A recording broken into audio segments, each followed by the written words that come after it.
You are sure that we are on the right road to Sibilhan, then, Bullis? Yes. It has been many, many years since I had last walked across this bridge on my way to the Dwarven Kingdom, but even an old dwarf like myself can scarcely forget the way back to his childhood home. No matter how strongly he might have felt sometimes that he wished it gone from his memory. Few people can travel this way anymore. The monsters become ever stronger the closer we stray into the land of our Dwarven and demi-human cousins. Everyone, guard yours and each other's lives as we prepare to go over these mountains with more care than you ever have before. I imagine Bolus's regrets about this place have to do with it being taken over by the Dark Lord.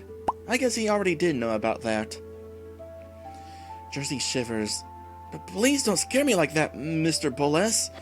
It is difficult enough to keep my courage in the face of the frightening truth that nearly every monster we've already encountered was capable of swallowing a little girl like me whole in just one bite. Cringe.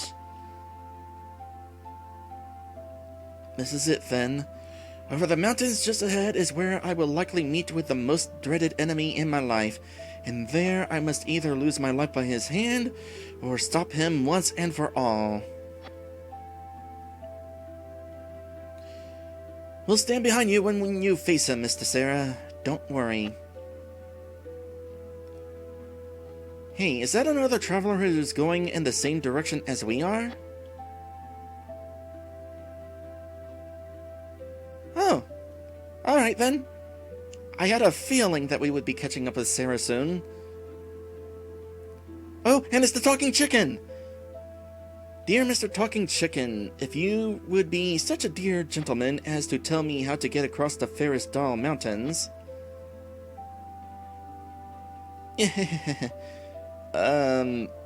Bach? You never heard me say anything, lady. And there is no one here who can prove that I did. What's that? You don't know the way either? Silly me. Nice of you to be playing along, Sarah. Sigh. Uri is surprised. Sarah?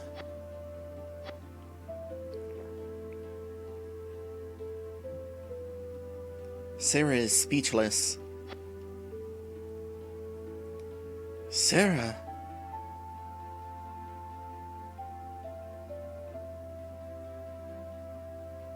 Mr. Dusk? Everyone. The little blonde-haired girl from Kalinka.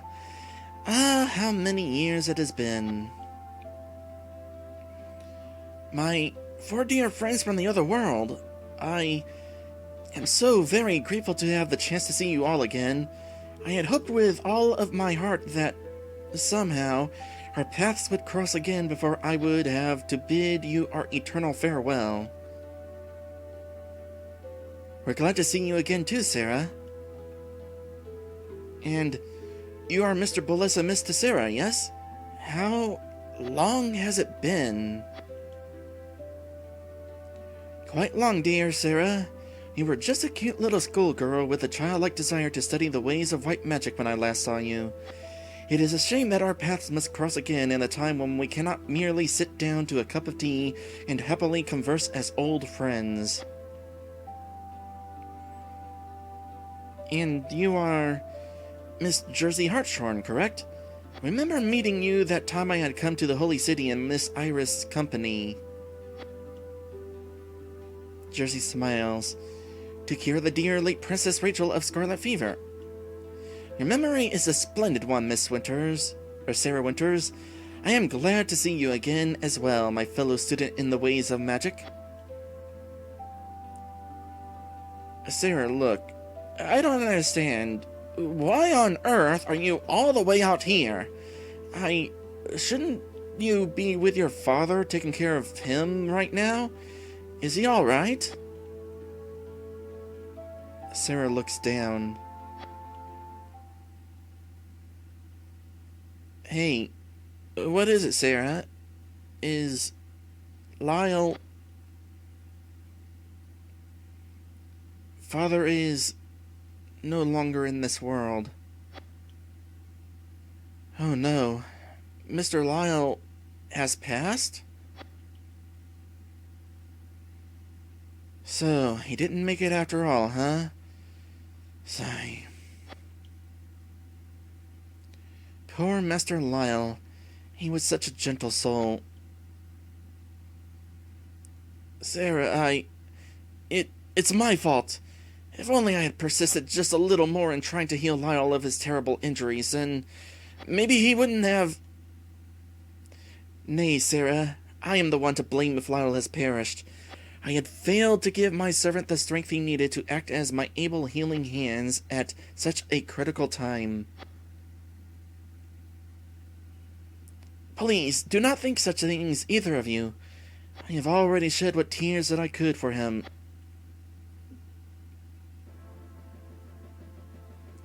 Besides, Father said all that was needed to give us both peace in his passing, that he loved me as his daughter. And now he is with Mother. It is enough for me as their surviving daughter. And so, as that surviving daughter, I have the chance to honor their memory by trying to fulfill the purpose that both lived their lives for.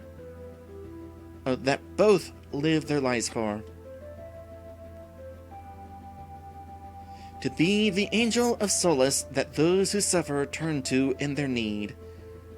Yeah, speaking of which, when are you going to tell everybody that you have wings under that robe?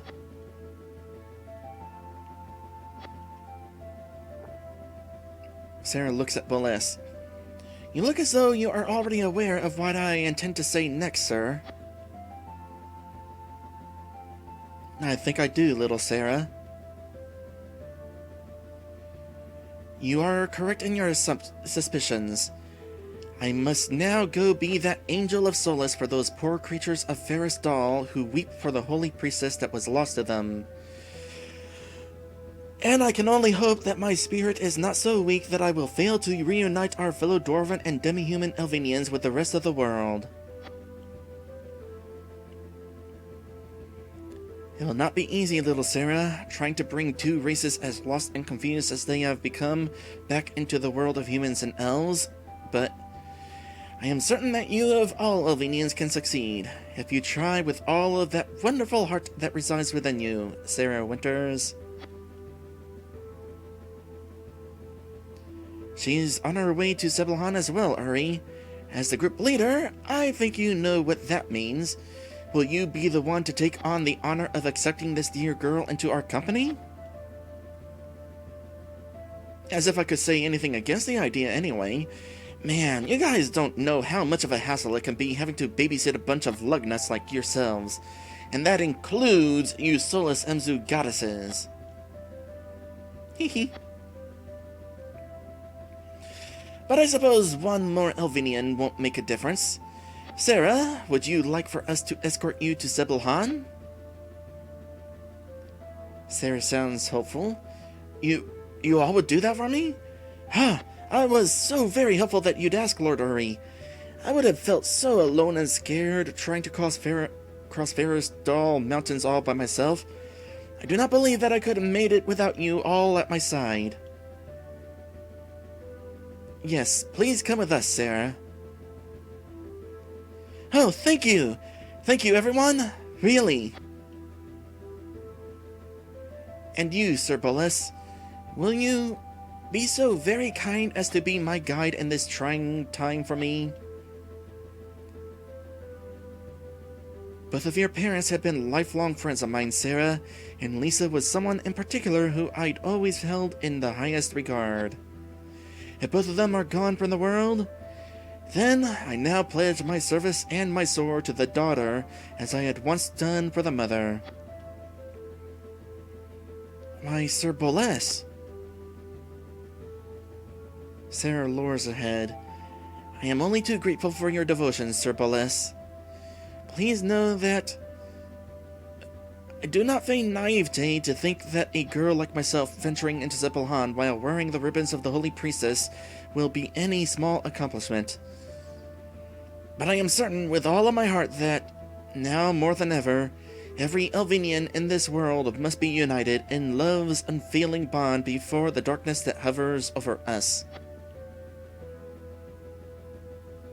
Tessera says with a wink, "It seems there is yet someone else with a personal score to settle in Sibelhan. So, what are we waiting for? Let's go, everyone, to the Ferrisdal Mountains." Jersey says with a giggle, "Yes, let's." Ah, you all sound like a group of children going on a picnic. That's so cute!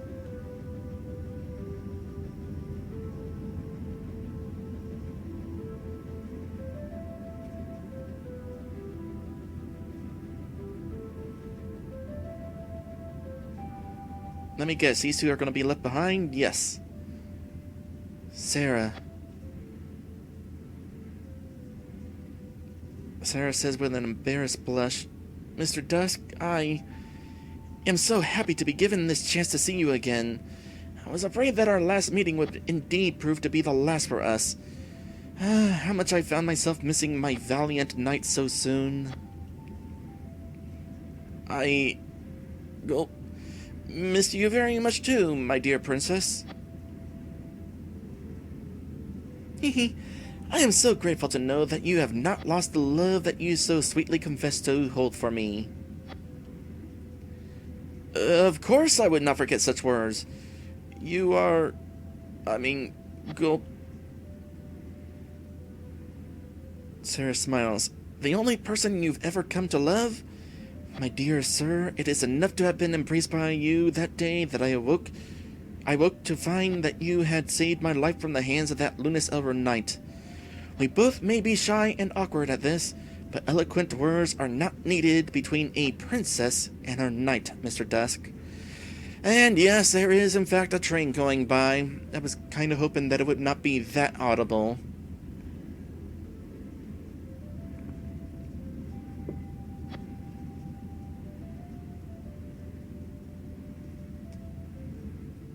"It seems your heart is as wise as it is beautiful, Sarah."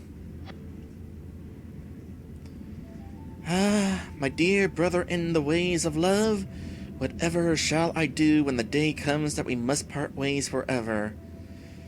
Before we go on with our other friends, may I tell you something?" "Yes, Sarah?" "With father and mother both departed from Nelvinia, it is just you and I who are the only bearers of healing magic remaining on this entire planet. Henceforth, we must devote all of our varying beings to protecting our 6 friends whom we are accompanying on this journey to Sibelhan. Their lives may very well rest in the strength of our wills to protect them.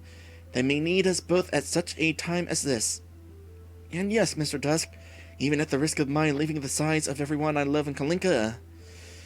But I could not protect our friends alone.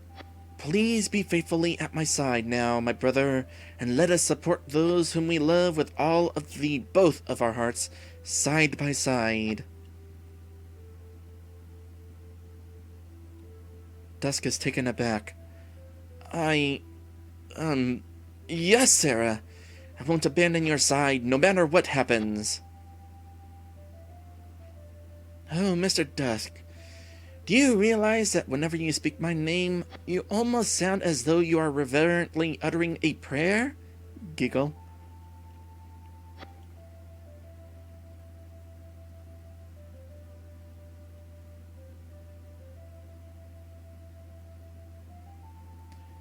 "Miss Aries? What she said just now..." "Do not take it to heart, my servant. It was merely the nervous joke made by a human girl of her genuine frailties, I fear. But it will be all right, Dusk. You are Sarah's protector, after all. And besides, you really do sound as though you worship the ground that she walks on, so what she said makes sense, right? Tee-hee. Come on, the others are waiting." Dusk muses alone. "No, this could not be true. I must be crazy to think it possible. Could this one human girl in silver ribbons be... her?" Are you just now realizing that?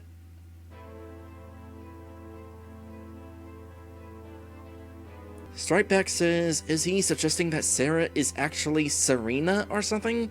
And SK responded, why yes. Yes he is. My thought on that was, is it my true love? Is it the one that I'm going to be marrying? Apparently, though, I may have misunderstood. So, that's interesting. Now, whether it's of any sort of truth, who knows? I sure don't. Anyway, before we make any further progress, I think it is time for us to go into our first episode breakage today's stream. And when we come back, it seems we have a dungeon here. Also, I'm going to have to check on Sarah's equipment.